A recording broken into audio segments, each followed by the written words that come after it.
শুভ সকাল বন্ধুরা।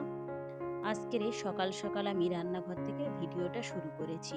ছেলেটা যাবে পড়তে, তাই তাড়াহুড়ো করে আমি এখানে কটা ডিম সিদ্ধ করতে দিয়েছি আর দুটো ম্যাগি আছে, ওই ম্যাগি দুটো ছেলেকে করে দেব। আর আমরা দুজন খাবো একটু চিড়ের পলোয়া। তাই চিড়েটাকে ভালো করে আগে একটু ধুয়ে নিচ্ছি। চিড়ের পলোয়া করতে গেলে এইভাবে আপনারা করবেন, দেখবেন খুব সুন্দর ঝরঝরে হবে আর খেতেও কিন্তু খুব সুন্দর লাগবে। চিড়েতে যেহেতু প্রচুর ময়লা থাকে, তাই খুব সুন্দরভাবে আমি দুবার তিনবার কিংবা চারবার যতক্ষণ পর্যন্ত ময়লা বের হবে ততক্ষণ পর্যন্ত আমি খুব সুন্দরভাবে ঘষে ঘষে পরিষ্কার করে নিয়েছি। এবারে যেহেতু জল থাকলে চিড়েটা কিন্তু নরম হয়ে যাবে, সেই জন্যে এরকম একটা বড় ছাঁকনিতে করে আমি চিড়েটাকে ঢেলে দিয়েছি। দিয়ে এখানে যে সমস্ত জিনিসগুলো লাগবে সেগুলো আমি মাখিয়ে নিচ্ছি। এখানে আমি দিয়েছি একটু লবণ, একটু দিয়েছি হলুদ, আর দেবো একটু গোলমরিচের গুঁড়ো। দিয়ে এটাকে আমি খুব সুন্দরভাবে মাখিয়ে রেখে দেব।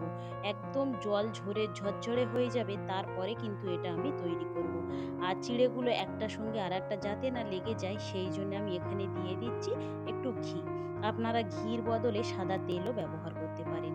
বাড়িতে ঘি ছিল তাই আমি ঘিও দিয়ে দিয়েছি। ঘিটা দিলে গন্ধটাও খুব সুন্দর বের হবে আর খেতেও কিন্তু খুব ভালো লাগবে।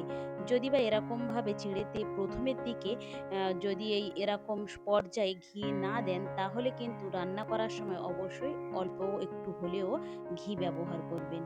ছেলের ম্যাগিটা হয়ে গিয়েছে, একটা ডিমও ছাড়িয়ে দিয়েছি। ঝটপট ও খেয়ে নিয়ে পড়তে চলে যাবে। তারপরে দুপুরের রান্না আমি করেছি। তবে কারখানা থেকে খানিকক্ষণ কাজ করে প্রায় 12টার দিকে উপরে এসেছিলাম। এসে তারপরে কোটা বাছা করতে আমার অনেকটাই দেরি হয়ে গিয়েছিল আজকের।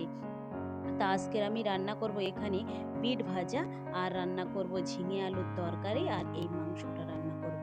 চলুন ঝটপট রান্না করে নিই।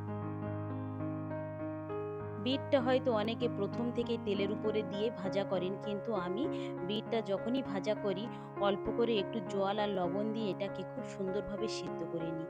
নিয়ে তারপরে আমি এটাকে ভাজা করি।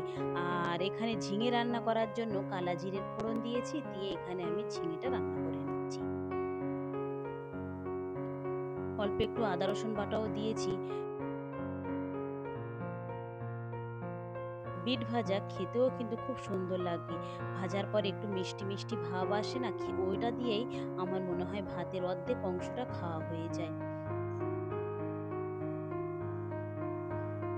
প্রত্যেক দিনে রেডি মশলাপাতি দিয়ে এখানে আমি ঝিঙের তরকারিটা রান্না করে নিচ্ছি। আর ওইদিকে আমার বিটটাও খুব সুন্দরভাবে সিদ্ধ হয়ে গিয়েছে, তাই ফোড়ন দিয়েছি আমি এখানে মানে গোটাগত কাঁচা লঙ্কা ভালো করে একটু কুচিয়ে দিয়েছি, আর দিয়েছি একটু হচ্ছে কে রসুন বাটা দিয়ে এবারে এখানে আমি বিটগুলো দিয়ে দেব।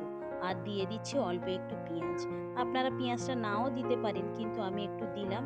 পেঁয়াজটাও কিন্তু ভাজা করলে একটু মিষ্টি মিষ্টি ভাব চলে আসে, আর বিটের সঙ্গে যদি পেঁয়াজ দেয়া যায় তাহলে কিন্তু ভাজাটা আরো সুন্দর লাগে। এই যে খুব সুন্দরভাবে বিটটা সিদ্ধ হয়ে গিয়েছে। আর এইদিকে কিন্তু অনেকটাই বেলা হয়ে গিয়েছে, আজকের আমার রান্নাটা চড়াতে অনেকটাই দেরি হয়ে গিয়েছে। কারখানায় গিয়ে কাজ করতে গেলে অনেক কাজ থাকে, তো এটা ওটা করতে করতে কখন যে সময় চলে যায় তা একদম বোঝা যায় না।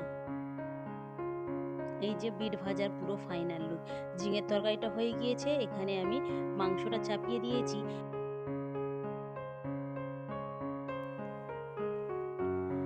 কটা জিনিসপত্র আনার দরকার ছিল, তাই ছেলেকে একটু পাঠিয়েছিলাম। পড়ে আসার পরে বাজার থেকে কটা জিনিসপত্র এনেছিল, তা সেগুলো এখানেই রাখা ছিল। এখন দেখছি ও একটা একটা করে সব বের করছে।